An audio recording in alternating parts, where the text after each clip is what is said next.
Amen. Qui a des problèmes de mémoire ici? Levez voir la main. Il y a des gens qui ont des problèmes de... Non, je suis choqué, il y a trop peu de monde. Levez voir la main bien haut parce que je vous... Qui a des problèmes de mémoire? Toi, tu as des problèmes d'ouïe, toi. Esteban, ok. Esteban, il a des gros problèmes de mémoire. Esteban, c'est vraiment le poisson rouge. C'est-à-dire le gars, c'est véridique, j'ai habité avec lui. Il a habité chez moi pendant 1 mois et demi. Il ne se rappelle pas qu'il t'a raconté une histoire le matin. Et il te la raconte l'après-midi avec autant de conviction. Et moi, ça m'amusait de temps en temps de le laisser parler. Et à la fin, je dis, tu te rappelles que tu me l'as déjà dit ça? Mais c'est vraiment, Esteban, c'est le poisson rouge. D'ailleurs, je fais une petite parenthèse. Les poissons rouges, c'est une légende. Ils perdent pas la mémoire toutes les 3 secondes. Il y a des scientifiques, j'ai creusé du coup pour mon message, mais il y a des scientifiques qui ont fait des tests. Et au bout de 1 an, ils se rappellent encore la sonnerie pour manger. C'est quand même fou. Donc, ils sont relâchés en liberté. En fait, non, mais je vous explique parce que ça veut rien dire ce que je viens de dire. En fait, les scientifiques, ils leur mettaient une sonnerie pour qu'ils s'habituent quand il y a cette sonnerie, il y a la nourriture. Ensuite, au bout d'1 an, ils les ont mis dans un océan et ils ont continué. Au bout d'1 an, ils les ont laissés vivre dans l'océan. Et après, ils ont fait la sonnerie. Et en fait, les poissons, ils revenaient parce qu'ils savaient que ça allait être l'heure du repas. Voilà, bref, je ne sais pas pourquoi je vous ai dit ça, mais les poissons rouges n'ont pas une petite mémoire. C'est ça que je voulais dire. Moi, ce que je voulais dire, c'est que j'ai une mauvaise mémoire. J'ai une enfin, je pense avoir une mauvaise mémoire dans plein de domaines. J'ai une très mauvaise mémoire des prénoms. C'est-à-dire que souvent, je vais être honnête, c'est la famille, je vais être honnête avec vous, souvent je ne me rappelle plus de vos prénoms. Pourtant, je vous aime et je vous connais, certains c'est longtemps, mais souvent je me rappelle et j'ai des petites techniques. J'ai des petites techniques, c'est-à-dire que bon, je vous donne tous mes secrets, je me mets à nu devant vous, imagé, mais c'est-à-dire que quand je prie avec des gens, par exemple, que je peux connaître, etc., j'ai prié et je ne sais pas le prénom. Je veux dire, Seigneur, merci pour ma sœur. Merci parce que c'est une seule et même famille, je donne tous mes secrets. Ou Seigneur, ou alors j'ai une autre technique, c'est la technique de la conjugaison. Tu fais toutes les conjugaisons en nous, et en fait, tu n'as jamais besoin de dire le prénom de la personne. Seigneur, merci parce que tu nous aimes, parce que tu es avec nous, quelles que soient nos situations les plus difficiles. Et à la fin, tu fais un Amen, ni vu ni connu, vous n'avez jamais rien remarqué. Mais c'est chaud, des fois c'est vraiment chaud. Un jour j'étais avec quelqu'un, cette personne elle vient, on discute, etc. Au bout d'1 heure elle me regarde et elle me fait, je la connaissais pas, mais au bout d'1 heure elle me regarde, on discutait pendant 1 heure. Elle me regarde, elle fait, je m'appelle comment? Elle m'a mis trop mal à l'aise, c'était une sadique, elle m'a mis trop mal à l'aise. Mais moi à ce niveau-là j'ai une mauvaise mémoire et aussi des fois parce que j'ai une mauvaise attention et ma femme elle le sait et elle aime jouer avec ça. Elle aime me demander si elle peut faire un truc quand elle sait que je vais l'oublier 2 secondes après. Et à partir de ce moment-là, elle estime que j'ai dit oui, mais je l'ai oublié, et donc elle fait, et après ça m'énerve parce qu'elle fait des trucs qui m'énervent, comme acheter plein de trucs et tout, et elle me dit ouais mais tu m'as dit oui, donc bref, ma femme c'est une manipulatrice à ce niveau-là, elle connaît mes points faibles, et moi je dois dire que c'est difficile la mémoire, c'est difficile, j'essaye, je me donne beaucoup de peine, je m'entraîne, on peut entraîner sa mémoire, mais c'est difficile. Et ce soir le titre du message c'est « N'oublie pas ». N'oublie pas. C'est difficile de ne pas oublier, surtout quand ça va vite, surtout comme chez nous, quand il y a plein de trucs qui se passent tout le temps. Et plus tu vis de choses, plus tu risques d'oublier des choses. C'est logique. Si tu vis un truc de ouf dans ton année, tu vas t'en rappeler, on est d'accord. Mais si tu en vis 100 000, comme on en a vécu dans l'année 2020, tu risques d'oublier. Tu risques d'oublier des choses que tu as vécues. Et mon objectif ce soir, c'est que tu sortes en te disant, punaise, il ne faut pas que j'oublie ce que j'ai vécu en 2020. Il ne faut pas que j'oublie ce qui s'est passé en 2020. C'est vraiment une crainte que j'ai. Pourquoi? Parce que ces derniers temps, moi je vois, à côté de chez moi, j'ai un Leclerc, il y a un grand panneau et il y a écrit enfin libéré de 2020, un truc comme ça. Ou non, c'est adieu 2020, vive 2021. Et ces derniers temps, j'entends plein de gens qui disent oh, enfin, on va pouvoir oublier 2020, recommencer. Vous avez des petites vidéos, vous savez, les petites vidéos de Nouvel An, moi je trouve c'est un petit peu ridicule ces petites vidéos de Nouvel An là où tu as 2020 qui vient et puis tu as 2021 avec des gros bras qui met un coup de poing au zéro. Bref, c'est des petits trucs que les personnes de 40 ans t'envoient pour Nouvel An sur WhatsApp. J'en ai reçu tellement. Mais c'est... N'oublie pas 2020. N'oublie pas 2020. C'est hyper important que tu oublies pas parce que nous, on est là et on aimerait vite passer à autre chose. Et moi, j'ai envie de te dire, ne passe pas vite à autre chose. Ne fais pas comme si... des fois, on rêverait de pouvoir faire reset dans notre tête et dire, allez, on recommence, le monde reprend, comme si de rien n'était, l'année là, on la met de côté, personne n'en parle jamais et c'est perdu. 2020, c'était une des meilleures années sur le plan spirituel. Ah, merci. 2020, c'était une des meilleures années. C'était un des meilleurs millésimes. C'était hyper difficile. Pour certains, vous avez vécu des choses extrêmement difficiles. Pour d'autres, des choses difficiles. Mais 2020, c'était une des meilleures années. Et j'aimerais que tu comprennes, c'est essentiel que tu n'oublies pas 2020, parce que ce que Dieu a fait en 2020, peut-être qu'il ne voudra pas le refaire en 2021. Ce qu'il a creusé en toi en 2020, c'est pour que ça puisse porter du fruit en 2021, pas pour qu'il ait à nouveau à le creuser en 2021. Vous me suivez ou pas? Ouais, et c'est pas le soir là, vous n'avez aucune excuse. Hein. Yes? Ça va? Vous avez pris votre goûter, vous êtes en forme, c'est bon? Ok. Moi, j'aimerais faire ce premier point, c'est quels sont les enjeux de 2020 ? Quelle lecture il faudrait qu'on ait de... Il est beau ce PowerPoint, hein ? Bref, ok, je me lance des fleurs, c'est pas grave. Je l'admire en fait, je ne l'avais pas vu sur le grand... Ah, vraiment. Non, bref. Mais quels sont les enjeux ? Pour moi, qui a trouvé 2020 difficile ? Levez voir la main. Qui a trouvé que 2020 c'était difficile ? Ouais, je suis d'accord. Hein. 2020, il y a eu pour moi, forcément, la première chose la plus difficile, c'est qu'il y a eu des décès de gens très proches, des décès de personnes qu'on connaissait. Est-ce qu'il y a des gens ici qui ont connu une personne et qui est décédée en 2020 ? Ouais, il y en a quelques-unes. Vraiment, en tout cas, les amis, on continue à penser, à prier à vous et à essayer de faire tout ce qu'on peut pour vous porter. N'hésitez pas à en parler, c'est très important. Il y a eu des décès. Il y a eu peut-être pour certains des licenciements ou des chômages partiels. Est-ce qu'il y en a eu qui ont vécu ça ? Licenciement ou chômage partiel, oui, il y a eu quelqu'un qui l'a vécu là. Ça, c'est aussi hyper difficile, cette perte de repères et cette perte de sécurité financière aussi pour les un peu plus âgés. Il y a eu les confinements. Alors, je ne vais pas vous demander qui l'a vécu, parce qu'on est censés tous l'avoir vécu, mais qui l'a mal vécu ? Tiens, levez voir la main. Le premier, deuxième un peu plus facile, ok ? Premier confinement, moi, je n'ai pas vécu le confinement comme vous. Le premier, j'étais en Suisse, chez ma belle-mère, et ce n'était pas un vrai confinement. Mais ma belle-mère était dans le coma, et j'habitais chez ma belle-mère. Donc, c'était pour deux raisons vraiment difficiles. Vivre chez sa belle-mère, c'est vraiment un vrai challenge, ça demande beaucoup de foi. Et bon, ceux qui sont mariés pourraient comprendre, mais vous ne comprenez pas encore. Mais en tout cas, ça m'a vraiment challengé à ce niveau-là. À la fin, c'était très difficile. C'est une femme extraordinaire, mais à la fin, pas vivre chez soi, c'était très difficile. Il y a eu ça. Ensuite, il y a eu le fait qu'on ne puisse pas se retrouver dans l'église. Qui en a souffert, tiens ? Pour qui c'était difficile de ne pas pouvoir se retrouver ? Ouais.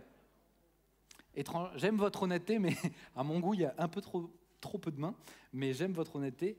Il y a eu le fait aussi de galérer avec les études, Zoom, tous ces trucs-là, Google Meet et tout. Qui a galéré avec ça ? Enfin, voilà, là, je vous reconnais, là. Là, je vous reconnais, vous étiez en caleçon et au-dessus, vous aviez un t-shirt, un truc comme ça. On a fait la même en réunion. Mais oui. Il y a eu ça qui était difficile. Les incertitudes, les doutes, qu'est-ce qui va se passer là pour les études et tout. Qui a flippé du futur ? Mais qu'est-ce qui va se passer l'année prochaine et tout ? Ouais, quelques-uns ? Ok. Et tous les autres défis personnels, en fait. Tous les autres défis personnels. Moi, j'ai eu une saison vraiment difficile aussi dans ma famille sur le plan personnel. 2020, c'était difficile. C'était difficile, mais c'est pas parce que c'était difficile. Pour moi, c'était difficile, mais nécessaire. C'est ça que je veux, par quoi j'aimerais commencer. C'était difficile, mais pas juste c'était bon, c'était nécessaire. On en avait besoin. On en avait besoin. Pourquoi ? Parce que quand on est la tête dedans et que ça tourne et que tout roule et que les cultes c'est facile et qu'il y a une bonne ambiance, il y a tout le temps les bons musiciens, on peut se retrouver quand on veut, etc. C'est facile. Et on oublie en fait qu'on peut être en danger. On oublie peut-être que nos racines, elles rétrécissent de plus en plus et qu'on a besoin de racines profondes. C'est pour ça que 2020, c'était difficile. Mais écoutez-moi bien, c'était nécessaire. Je crois vraiment que pour l'Église de France, que pour nous à la porte ouverte, que pour nous en tant que disciples de Jésus, on en avait besoin. On en avait besoin. C'était difficile, mais nécessaire. Retiens bien ça. On en avait besoin. Tu en avais besoin. Et maintenant, je vais te poser la question suivante. Et si 2020, c'était une leçon divine ? Et si 2020, c'était pas juste du hasard et puis c'est la misère parce qu'il y a des Chinois qui ont fait un sale truc bizarre comme on nous l'a rabâché pendant 5 mois. Et si 2020, c'était vraiment une leçon que Dieu a permis. Il y a juste un truc difficile que j'ai oublié, mais qui était vraiment difficile aussi, c'est la pression sur la porte ouverte, en fait, la pression médiatique, la pression des voisins et tout. Moi, c'était chaud, hein. Moi, j'ai eu mes voisins qui ont appelé la police pendant le premier confinement, alors que j'habitais en Suisse, qui ont appelé la police pour dire que j'organisais des cultes chez moi à la maison. Et la police a fait une descente chez moi à la maison. Donc c'est une saison spéciale. Il y en a qui ont reçu des menaces sur leur boîte aux lettres, qui ont eu des panneaux, des choses qui ont été taguées chez eux, des choses horribles, des menaces de mort, etc. Donc ça, c'était extrêmement difficile. Mais si tout ça, c'était une leçon de la part de Dieu. Pas une leçon, une correction, une leçon pour t'apprendre quelque chose. Et si c'est une leçon de Dieu, mais alors, à ce moment-là, une leçon de Dieu, mais j'ai envie de te dire, si c'est de Dieu, c'est précieux. Si c'est de Dieu, c'est précieux. Ceux qui prennent de notes, tu peux noter ça. Si c'est de Dieu, c'est précieux.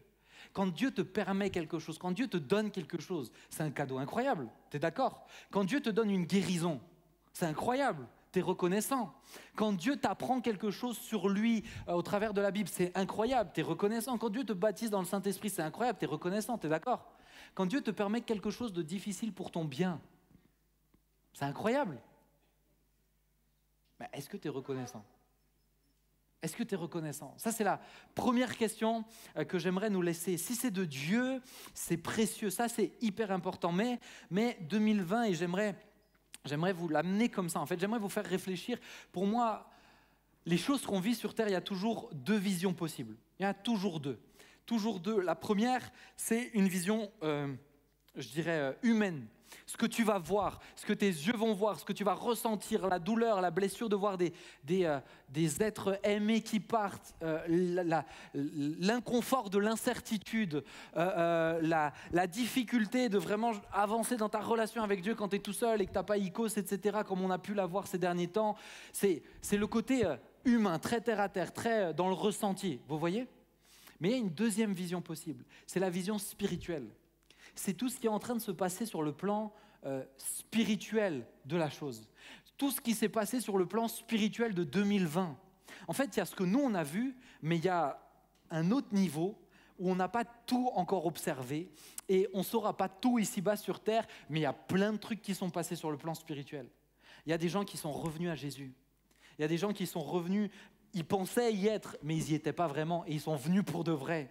Il y a des gens qui connaissaient Jésus et qui l'ont rencontré. Moi, j'ai eu plusieurs personnes plutôt qui m'ont écrit sur Insta, je les connaissais ni d'Adam ni d'Ève, mais qui me disaient « J'ai vu sur votre profil que vous êtes pasteur, j'ai des questions parce que ça me pose trop de questions tout ce qui est en train de se passer. » Il y a des choses qui se sont passées en fait en France, en francophonie, il y a vraiment le terrain qui a été labouré.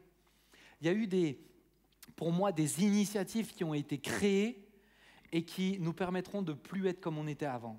Et ça, c'est très bien. Il y a eu des élans d'amour qui se sont manifestés, qui font qu'on a été changé et transformé. Tout ça, vous voyez, c'est aussi d'abord sur le plan spirituel que ça s'est passé. Et ma question, c'est quelle vision tu vas décider de garder? Est-ce que tu vas juste décider de garder la vision humaine et du coup faire un bilan de 2020, c'était difficile? Ou est-ce que tu vas aussi garder la vision spirituelle de tout ce qui s'est passé en disant c'est difficile, mais c'est formidable ce que Dieu a fait. Vous me suivez ou pas? Moi, j'ai un ami qui pour ceux qui étaient à Impact, il avait fait un week-end avec nous, Luc Bertrand Bingono. Vous vous rappelez de lui? Ok, on le fera revenir, c'est vraiment un pote, il est extraordinaire. Et il a demandé sur Insta, donner un adjectif pour définir cette année. Et moi, j'ai mis l'adjectif chaud. Et c'est un adjectif? Ouais. C'est un mot. Moi, j'ai mis le mot chaud et il m'a répondu en privé à fond, c'était tellement difficile, etc. Et moi, je l'ai écrit, mais mec, chaud, tu peux le prendre dans les deux sens du terme. Tu peux prendre chaud dans le sens difficile, mais chaud dans le sens punaise, c'est enthousiasmant, c'est stimulant, ça te met le feu aux fesses, en fait. Et ça, c'est très, très bon. Ça va pour vous? Le feu aux fesses dans le bon sens du terme. Ne comprenez pas mal ce que je suis en train de vous dire, les amis. On n'a pas encore prêché sur les couples. On en voit certains qui commencent à discutailler. Nous, entre responsables, on a des petits pronostics, mais on ne dira pas les noms. Ok, je fais des petites parenthèses pour vous faire flipper. Sachez que vous êtes observés. On vous voit. Mais c'est chaud. Et la question, c'est qu'est-ce que tu vas décider de garder ? Qu'est-ce que tu vas décider de garder ? Parce que si tu gardes les deux, mais surtout tu vas retenir le spirituel, tu vas retenir les leçons que Dieu t'a apprises, eh bien j'aimerais te dire que tu vas en sortir enthousiasmé. Tu vas en sortir challengé. Et ça va te faire énormément de bien. Ça va te faire énormément de bien. Mais je ne sais pas si vous vous rappelez, en 2020, on en a parlé ces derniers temps, mais il y a eu une prophétie en 2020 pendant la soirée de louange. Vous étiez là au temps de louange de 2020 en janvier ? Ouais ? Il y avait une prophétie qui était là. Vous vous rappelez de la prophétie ? En gros, ça disait j'ouvre un chemin nouveau devant vous, c'est pas vous qui le faites, vous pouvez pas l'ouvrir, etc. Et en fait, il y a une partie qui dit je vous ferai traverser la mer Rouge. Vous vous rappelez de cette partie ? Non, vous vous rappelez pas. Ouais, je vous ferai traverser la mer Rouge. Là, cette parole, elle faisait référence à un texte de la Bible. Vous connaissez, c'est le peuple hébreu qui traverse la mer. Ils sont en Égypte et Dieu les amène à traverser la mer pour aller dans le pays promis. À part les responsables, vous connaissez votre Bible ou dans le pays promis. Ok, c'est bien. Dans le pays promis. Et moi, je réfléchissais à ce message et en fait, les gars, dans le peuple hébreu, ils sont tombés dans un piège juste après la mer Rouge. Et c'est mon deuxième point, c'est le danger de l'oubli. C'est le point numéro 2. Quel est le danger de l'oubli ? Ce qui s'est passé en fait. Regarde, on va lire ensemble Exode 16, versets 1 à 3. Avant que tu l'affiches, je vais juste te le replacer dans le contexte. Tu as le peuple hébreu qui vit les plaies qui sont en Égypte, il voit des miracles incroyables. Il voit un fleuve se transformer en sang, il voit des grenouilles venir, il voit des grêlons tomber. À la fin, il y a cette parole. Tous ceux qui mettent le sang d'un agneau sur leur porte, l'ange de la mort passera et leurs enfants à eux, leurs nouveau-nés, leur garçon nouveau-né ne mourra pas, tous les autres mourront. Ça, c'est quand même des paroles de ouf. L'ange de la mort passe, tous les enfants du peuple égyptien, tous les nouveau-nés mâles du peuple égyptien meurent, mais pas ceux d'Israël, pas ceux du peuple hébreu. Donc ils ont vu plein de miracles. Ils quittent. Tu as une tornade, je ne sais pas si vous voyez, mais il y a une tornade de feu la nuit et une tornade plus sombre de nuit le jour qui est là et qui fait barrage entre eux et le peuple, qui est là et qui les protège, qui est là et qui les guide ensuite. Je ne sais pas si vous imaginez. Et après, ils sont là, ils sont devant la mer et là, Moïse plante son bâton et la mer s'ouvre en deux. C'est quand même des miracles incroyables, on est d'accord ? Ils traversent la mer, ils viennent à peine de passer le pied à la fin, que la mer se referme et elle noie tous les Égyptiens. C'est un deuxième miracle de ouf, vous êtes d'accord ? Moi, je rêverais de vivre des choses, enfin, en termes de sensations fortes, c'est incroyable quand même, de se dire, mais Dieu, il est incroyable. Mais ils vivent ça. Le chapitre 15, ça c'est le chapitre 14, chapitre 15, tu as Moïse qui fait un psaume magnifique de reconnaissance, et chapitre 16, ils viennent de traverser la mer. Et on va lire ensemble ce qui se passe. Ils viennent de traverser la mer. Toute l'assemblée des enfants d'Israël partit d'Élim et ils arrivèrent au désert et je veux que vous suivez, au désert de Sin, qui est entre Élim et Sinaï, le 15e jour du second mois après la sortie du pays d'Égypte. Et toute l'assemblée des enfants d'Israël murmura dans le désert contre Moïse et Aaron. Et écoutez bien ce qu'ils disent. Les enfants d'Israël leur dirent: que ne sommes-nous morts par la main de l'Éternel dans le pays d'Égypte, quand nous étions assis près des pots de viande, quand nous mangions du pain à satiété, car vous nous avez menés dans ce désert pour nous faire mourir de faim, toute cette multitude. Je vous relis à partir du verset 3. Ils murmurèrent et dirent: que ne sommes-nous morts par la main de l'Éternel dans le pays d'Égypte, quand nous étions assis près des pots de viande, quand nous mangions du pain à satiété, car vous nous avez menés dans ce désert pour faire mourir de faim toute cette multitude. Les gars, Dieu vous a libérés de l'esclavage. Vous n'avez même pas le temps de mettre le pied dans le désert que vous êtes déjà en train de râler parce que vous avez oublié. Vous vous rendez compte de ce qu'ils sont en train de dire. C'est difficile de le dire comme ça, mais mettez-vous un instant à la place de Dieu. Ou même à la place de Moïse. Moi, sincèrement, c'est pour ça que j'étais pas berger à la place de Moïse à ce moment-là. Moi, il faisait un coup pareil. Le Seigneur, crame-les tous. Crame-les tous, ils sont insupportables. Ils sont insupportables. Et Moïse intercède. Et Dieu est patient. Les gars, c'est presque qu'ils sont en train d'insulter Dieu en disant « Mais pourquoi il ne nous a pas fait mourir là-bas ? Oh, on avait de la viande et on avait du pain, mais tu avais des chaînes aussi. Ah, on était bien, un bon steak tartare, etc. Mais tu avais des fouets qui te fouettaient à chaque fois. » Les gars ont oublié. Le peuple hébreu a oublié. Et moi, j'aimerais vraiment te faire ce parallèle parce que la parole de janvier 2020, c'était « Vous traverserez la mer Rouge ». On a traversé la mer Rouge, mais j'ai envie de te dire, n'oublie pas ce qui s'est passé à ce moment-là. Parce que si tu oublies, tu seras comme le peuple hébreu. Et c'est cette mentalité-là qui les a amenés à se perdre 40 ans dans le désert. C'est parce qu'ils oublient. Ils oublient tout ce que Dieu a fait. Ils oublient tout ce que Dieu leur a donné. Ils oublient l'état dans lequel ils étaient en Égypte. Ils ont oublié ce qu'ils vivaient en Égypte. Ils oubliaient les chaînes, ils oubliaient les coups, ils oubliaient la pression, ils oubliaient la rentabilité, ils oubliaient qu'ils étaient maltraités, ils oubliaient qu'on a tué tous les enfants pendant un moment. Ils ont oublié tout ça. Ils sont en train de dire pourquoi Dieu ne nous a pas fait mourir là-bas. N'oublie pas dans quel état tu étais en 2020. Parce que plusieurs, vous étiez froids. Plusieurs, vous étiez comme morts spirituellement. Plusieurs, vous étiez secs. Maintenant, vous êtes en feu, mais n'oublie pas que tu étais sec à un moment donné. C'est Dieu qui t'a mis en feu. C'est Dieu qui t'a rassasié. C'est Dieu qui t'a libéré. C'est Dieu qui t'a libéré de ses chaînes. C'est Dieu qui t'a donné de l'espérance, de l'espoir. C'est Dieu qui l'a fait. Alors, n'oublie pas dans quel état tu étais. N'oublie pas que tu avais besoin de lui. Je ne sais pas comment tu as vécu ton année, mais j'ai envie de te le dire parce que je sais que ça, c'est pour plusieurs. Ne l'oublie pas. N'oublie pas dans quel état tu étais. Mais le peuple a oublié ce que Dieu a fait pour eux. Le peuple a oublié qu'il les a libérés. Le peuple a oublié qu'il a fait des miracles incroyables. Le peuple a oublié qu'en attendant, il a pourvu à tous leurs besoins là-bas. Les gars n'étaient pas touchés. Les gars n'étaient pas touchés par les grenouilles. Les gars n'étaient pas touchés par les plaies. Les gars, à un moment donné, il y avait des maladies de peau. Que le peuple hébreu n'avait rien. Dieu a pourvu à tous leurs besoins. Dieu les a protégés de l'ange de la mort. Dieu a pourvu à tous leurs besoins. N'oublie pas ce que Dieu a fait pour toi. N'oublie pas, numéro 1, l'état dans lequel tu étais.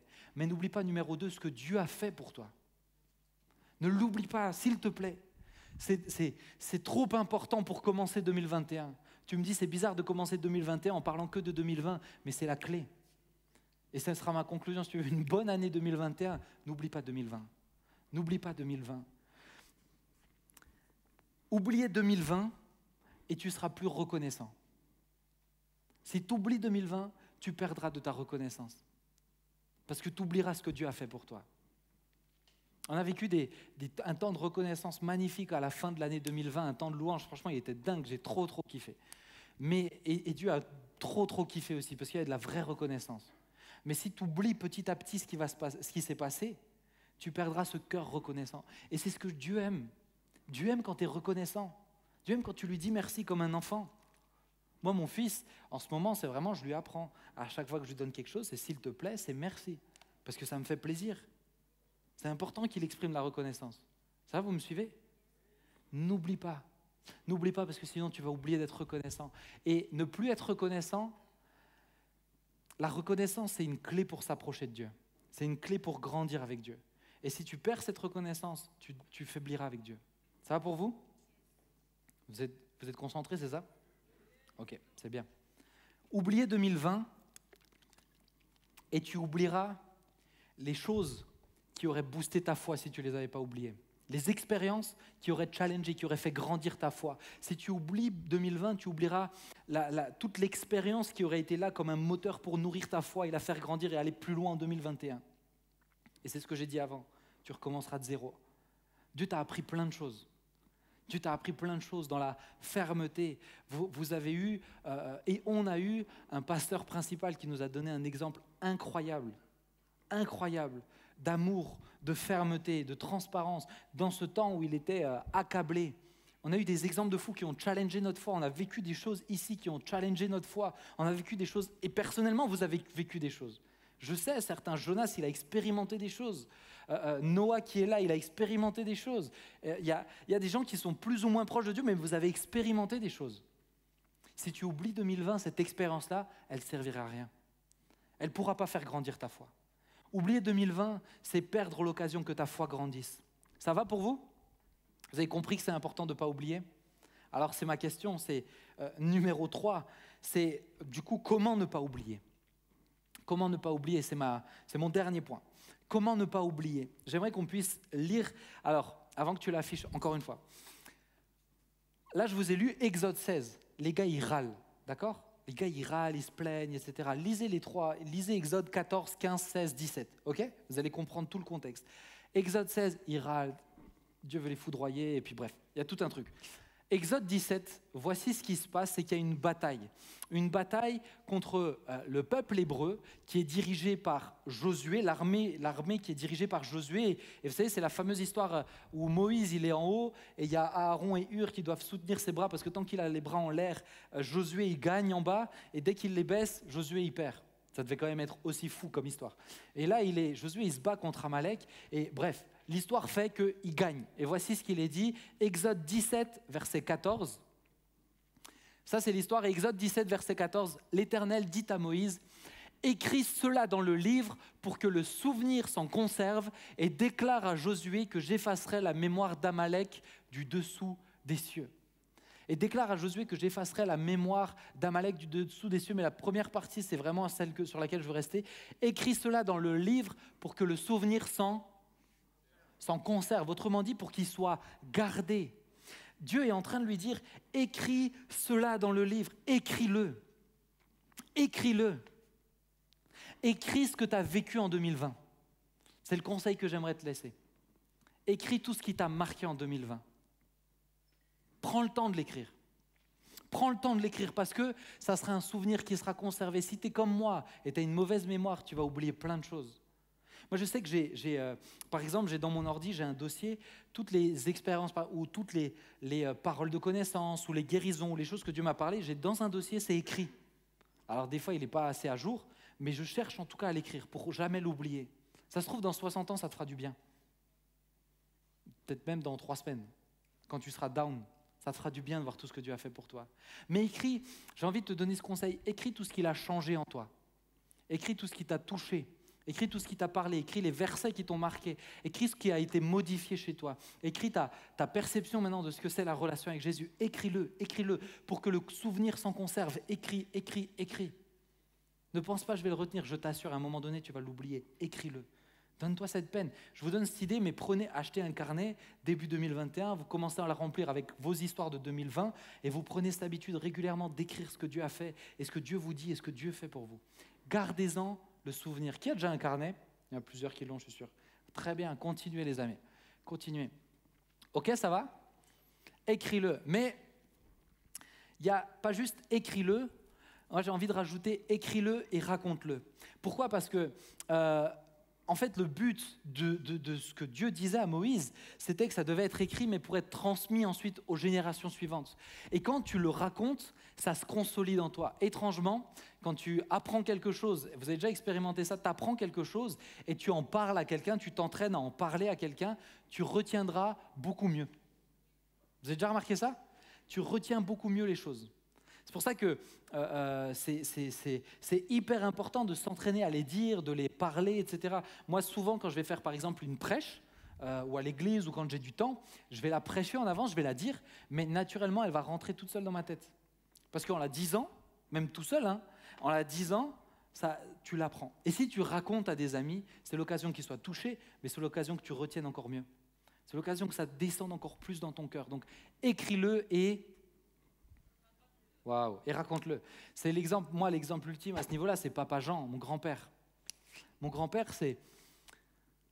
Honnêtement, quand tu le côtoies régulièrement, c'est incroyable. Il raconte tout le temps ses histoires. Mais presque, des fois, c'est... De nouveau, il la raconte, celle-là.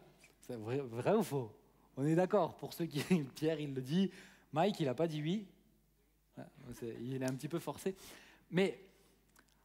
En fait, il est tellement naturel. Pour lui, c'est tellement naturel de raconter ces histoires. Tu sais quoi, t'as beau les entendre 15 fois, il s'en fiche, il te la racontera une 16e fois. Pourquoi? Parce que ça lui fait du bien à lui. Ça fait du bien à son âme de raconter tout ce que Dieu a fait. Ça challenge sa foi de raconter tout ce que Dieu a fait à l'époque. Ça veut dire qu'il est capable de le faire encore aujourd'hui. Donc, raconter, ce n'est pas juste pour les autres. Raconter, c'est déjà une bénédiction pour toi. Écris-le et raconte-le. OK? Et je vous préviens tout de suite, je vais vous donner un petit challenge tout de suite à la fin pour ça. OK, c'est bon? Mais il y a un deuxième aspect. Comment garder, comment ne pas oublier? Eh bien, il y a un texte dans Jacques 1, versets 19 à 25, et on va le lire ensemble. Jacques 1, 19 à 25. « Vous savez tout cela, mes chers frères, mais que chacun de vous soit toujours prêt à écouter, qu'il ne se hâte pas de parler, ni de se mettre en colère, car ce n'est pas par la colère qu'un homme accomplit ce qui est juste aux yeux de Dieu.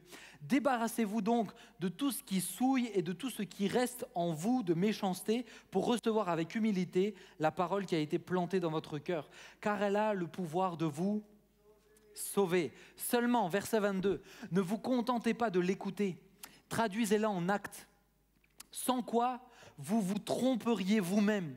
En effet, si quelqu'un se contente d'écouter la parole sans y conformer ses actes, il ressemble à un homme qui, en s'observant dans un miroir, découvre son vrai visage.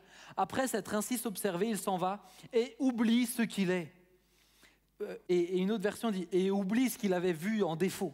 Voici au contraire un homme qui scrute la loi parfaite, qui donne la liberté, il demeure fidèlement attaché et au lieu de l'oublier après l'avoir entendu, il y conforme ses actes. Cet homme sera heureux dans tout ce qu'il fait.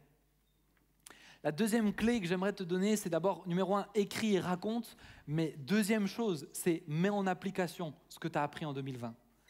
Pas juste garde le souvenir, mets en application ce que tu as reçu en 2020. Sache que tout ce que Dieu a déposé, tout ce que Dieu a changé, tout ce que Dieu a fait en toi, pour toi, au travers de toi, c'est pour que ça soit concrétisé en actes. C'est d'abord profondément dans notre cœur, mais ensuite c'est pour que ça se transforme en actes. Ça va pour vous ?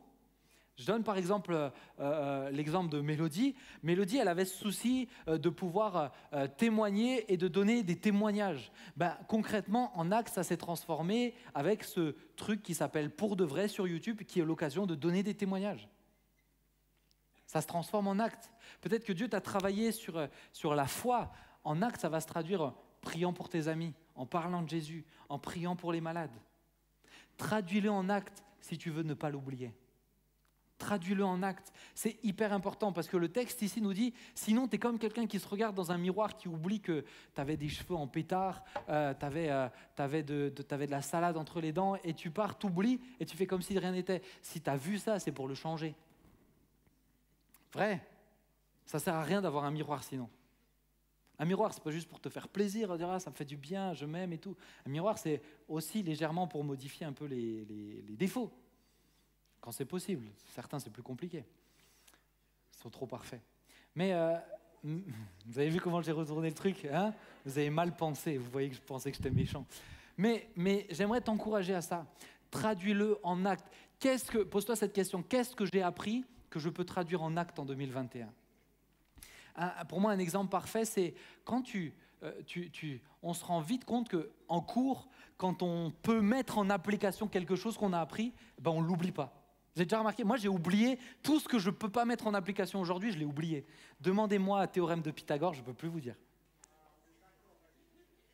Je crois, si je ne me trompe pas, je crois que c'est A au carré plus B au carré égale C au carré. C'est ça? Mais je ne sais plus ce que ça veut dire. Mais demandez-moi, mais ça ne me sert à rien. Ça me sert à 2 plus 2, ça me sert. 2 plus 2 égale 4. Mais mes théorèmes de Pythagore, moi, ça ne me sert à rien. Donc je l'oublie parce que je ne le mets pas régulièrement en pratique. OK? La guerre d'indépendance, je l'ai oublié. J'ai oublié parce que ça ne me sert pas à grand-chose en fait dans la vie de tous les jours. Je n'ai pas su l'utiliser, ça aurait pu me booster peut-être, mais quand tu mets concrètement en acte, quand tu mets en pratique par des exercices, dans ta vie de tous les jours, tu as besoin de mesurer quelle distance pour planter Enfin bref, je ne vais pas vous parler de bricolage parce que je ne sais pas du coup, je suis en roue libre, là, je ne sais pas de quoi je vous parle. Mais je suis sûr, il y a plein de trucs que tu apprends en cours, quand tu les mets en pratique, c'est utile. D'accord? Les gars, les amis en médecine, c'est surtout quand vous allez mettre en pratique que vous allez... C'est heureusement que vous allez le retenir, mais c'est le fait de le mettre en pratique qui va vous permettre de ne pas l'oublier. Vous êtes d'accord avec moi? Merci. Et il y a d'autres gens qui font médecine. Qui a levé la main et qui dit oui, qui fait médecine là-bas? Là, c'est eux là-bas. Mais c'est des mythos en fait. Oh là là, mais on ne va pas vous juger. Il y en a qui font médecine là-bas. Mais c'est quand tu peux mettre en application en fait. Ceux qui font apprentissage, vous apprenez des trucs en cours, mais ce qui est passionnant, c'est quand ça se concrétise dans le réel en fait. Quand ça se concrétise, comment ça fonctionne, etc. Ça, moi, je trouve ça incroyable. Là, ça sert et là, c'est utile. Pourquoi? Et écoutez-moi bien. Cette phrase-là aussi, vous pouvez la noter. C'est « La connaissance n'a de sens que si elle sert l'application ». Eh ouais, les amis, c'est ça d'avoir 27 ans. Mais la connaissance n'a de sens que si elle sert l'application. C'est tout simplement, elle sert que si elle est utile. Connaître quelque chose, c'est bien, mais ça ne sert à rien si ça ne te sert à rien. Oh, celle-là aussi, elle était pas mal. Ça ne sert à rien si ça ne te sert à rien. C'est chaud, hein? 2021, ça va être au taquet, les amis.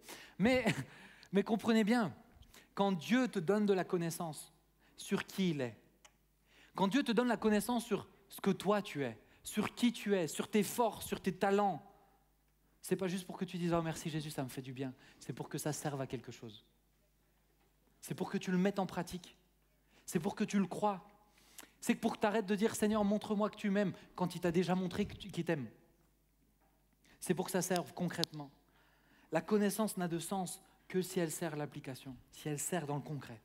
Donc, qu'est-ce que tu as appris et qu'est-ce que ça va changer concrètement chez toi? C'est la vraie question. C'est la vraie question. Peut-être que tu as compris que, et certains c'est le cas, tu as compris que pardonner c'est essentiel. Maintenant, la vérité c'est, il t'a donné cette connaissance, il faut le mettre en application. C'est la même chose pour tout le reste. Tout le reste. C'est bon pour vous? Ok. Je conclus, si les musiciens ils peuvent venir s'il vous plaît. Juste, on va faire un petit morceau. Quelle heure il est? 18h38. Ouais. On va faire où tu peux jouer tranquillement. Non, excuse-moi en fait. Excusez-moi, en fait non. Ouais, je suis désolé. On va faire autre chose. Je conclus avec ça et après je vais vous faire un petit exercice. D'accord? Merci les amis. Ma conclusion c'est ça. C'est quand c'est difficile, on dit vite que je puisse tourner la page. Vrai ou faux? Vite que je puisse tourner la page, repartir à zéro. On a tendance à vite vouloir tourner la page parce que c'est difficile et quand c'est difficile. Mais c'est ce que je t'ai dit en intro, ne fais surtout pas ça. Ne fais surtout pas ça. Pourquoi? Parce que ce ne sont pas deux pages différentes, 2020 et 2021. Ce n'est pas deux pages différentes. Il y a une continuité entre 2020 et 2021. Il y a une continuité. Moi, je lis beaucoup, mais imagine qu'à chaque fois que tu termines une page, tu l'oublies pour commencer la nouvelle. Mais tu ne vas jamais rien comprendre au bouquin. Tu ne vas jamais rien comprendre. Tu ne vas jamais rien comprendre à ce que Dieu veut faire en toi sur du long terme si tu oublies 2020. Si tu repars de zéro en 2021. Donc, n'oublie pas, ne tourne pas la page. C'est vraiment le message, la dernière pensée que je veux te laisser. Ne tourne pas la page. Continue d'écrire en dessous. Continue d'écrire en dessous. Continue Dieu, laissez écrire en dessous, mais que ça puisse faire écho à ce que tu as vécu en 2020. Que ça puisse faire écho, que 2021, ça sera vraiment l'occasion, que 2020, eh bien, ça a été juste un bon terreau pour porter du fruit en 2021. Yes? Ça va pour vous? Ok, on va prier ensemble. Et après, ce que j'aimerais, c'est on va se laisser, il est 40. C'est à 20h le couvre-feu, hein? Ok. Encore une fois, si des gens doivent partir, vous pourrez partir. Hein. On ne va pas vous juger, on vous critiquera quand vous sortez de cette pièce, mais on ne va pas vous juger. Non, je rigole. Mais on va prier, et après, ce que je veux faire, je sais qu'il y a les distanciations, etc., mais vous allez donner un petit peu plus de voix. Et j'aimerais que vous puissiez dire à la personne à côté de vous, on va faire des trucs 2 par 2, même si vous ne connaissez pas. J'aimerais, ça serait tellement cool que personne ne reste seul. S'il vous plaît, même ceux qui seront un peu mal à l'aise, ceux qui sont là pour la première fois, donnez-vous cette peine, les amis, c'est la famille, sentez-vous à l'aise, vraiment. Mais juste qu'en 1-2 phrases, tu puisses dire, voilà moi ce que j'ai appris, voilà ce que je retiens de 2020, que tu puisses le raconter déjà, et ensuite que vous puissiez prier l'un pour l'autre. Ça va? Ok? On va prier ensemble, et ensuite je vais vous laisser faire ça. Jésus, merci pour ce temps, merci pour ta présence, Et je veux, Seigneur, commencer 2021 en te disant merci pour 2020. Merci pour 2020. Parce que c'était nécessaire. Pas nécessaire dans le sens où on avait besoin d'être corrigé et puni. Ce n'était pas une punition. Ce n'était pas une punition. Ta parole nous dit, Seigneur, que c'est des fois, c'est même ceux que tu châties que tu aimes le plus, parce que ce sont eux tes enfants. Moi, je ne serais pas aussi contraignant avec un autre enfant que le mien, que Adam. Tu fais la même chose pour nous, tu nous considères comme tes enfants. Alors merci, parce que même si 2020 était difficile, ça a été incroyablement riche. Et je veux te remercier pour ça. Et je te prie, s'il te plaît, papa, aide-nous à ne pas oublier. Aide-nous à ne pas oublier, parce qu'on a tendance si facilement à oublier. Si le peuple hébreu a oublié si rapidement alors qu'ils avaient vécu des choses aussi impressionnantes, à combien plus forte raison nous ne devons pas, Seigneur, prendre à la légère cet avertissement? Combien plus forte raison nous devons veiller et le prendre au sérieux, de peur de perdre la bénédiction que ça a été. Merci Jésus pour ton amour. Merci pour cette famille qui est ICOS, le Perchoir, Impact Jeunesse. Et c'est tellement incroyable et c'est tellement merveilleux d'être ensemble. Une famille et tout ce que tu es en train de faire, ça me fait tellement plaisir. Tu es au contrôle. Alors merci Jésus, parce que chaque année est une leçon et chaque année sert pour l'année suivante. Que 2020, Seigneur, je prie pour cela, soit un bon terreau pour 2021. Ça puisse porter du fruit, s'il te plaît. Dans nos vies, dans notre capacité à vivre ces relations ensemble, dans notre amour les uns pour les autres, dans notre fermeté pour toi. Juste qu'on puisse te faire plaisir, papa. Merci Jésus. Amen.